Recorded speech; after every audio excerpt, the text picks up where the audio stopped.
દુર્વાસા મુનિ છે એ ભગવાન શંકરનો અંશ છે. દુર્વાસા પેલી ઋષિ પત્ની પતિવ્રતા હતી અને એ પતિવ્રતા ઋષિની પત્નીની પરીક્ષા કરવા માટે બ્રહ્મા, વિષ્ણુ અને મહેશ એમના ત્રણેયના પત્નીઓએ એમની પરીક્ષા કરવા માટે બ્રહ્મા, વિષ્ણુ અને મહેશને મોકલ્યા હતા. એ અનસૂયા માતા પાસે ભિક્ષા લેવા માટે થઈને ગયા. ચિત્રકૂટની અંદર એ અનસૂયા માતાનો આશ્રમ પણ છે. એ અનસૂયા માતા પાસે ભિક્ષા લેવા માટે ગયા એટલે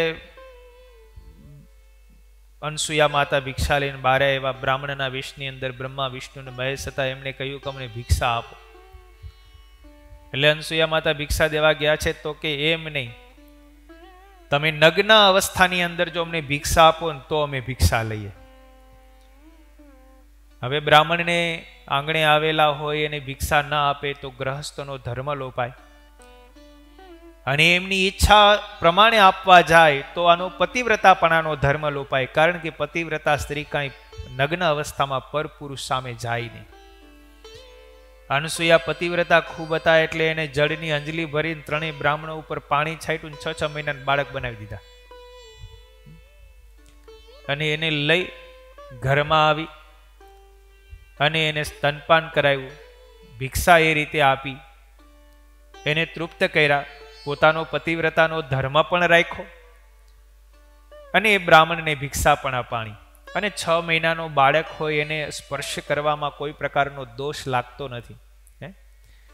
નિયમ તો એવો છે, મંદિરની અંદર 16 પૂજા થતી હોય ને એમાં કોઈ સ્નાન કર્યા વિના જઈ ન શકે. પણ જે બાળકે અન્ન ન લીધું હોય અને કેવળ દૂધપાન જ કરતો હોય એવું બાળક જ્યારે એક પણ કોળિયો મોઢામાં નથી ગયો, અન્નપ્રાશન સંસ્કાર જ્યાં સુધી નથી થયા ત્યાં સુધી એ બાળક મંદિરમાં પણ જઈ શકે. એનો કોઈ પ્રકારનો દોષ ન લાગે, એને સ્નાન પણ કરાવવું ન પડે, મૂર્તિનો પણ સ્પર્શ કરી શકે, કારણ કે એમાં દોષ નથી. અન્ન લે પછી એને સ્નાન કરી અને જવું પડે. આવો શાસ્ત્રનું પણ એક વિધાન છે.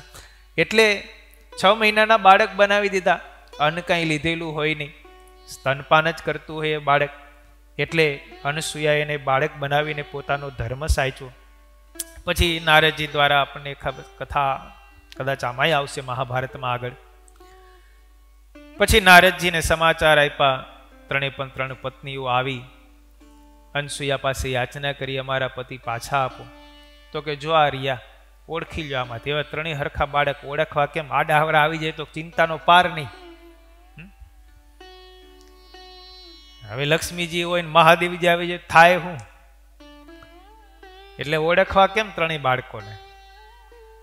અનસૂયા માતાને પ્રાર્થના કરી, તમે પતિવ્રતા છો, અમે તમારી પરીક્ષા કરવા માટે આવું કરેલું હતું, અમને ક્ષમા કરો, પણ અમારા પતિને મૂળ રૂપમાં આપો. એટલે અનસૂયા માતાએ પાછું પાણી છાંટ્યું અને 3 પાછા મૂળ રૂપમાં થયા. પોતપોતાના પતિને ઓળખીને એમની પાસે આવ્યા. પણ પછી બ્રહ્મા, વિષ્ણુ અને મહેશે પ્રસન્ન થઈને અનસૂયા માતાને કહ્યું, તમે માગો અમારી પાસેથી, શું જોઈએ છે?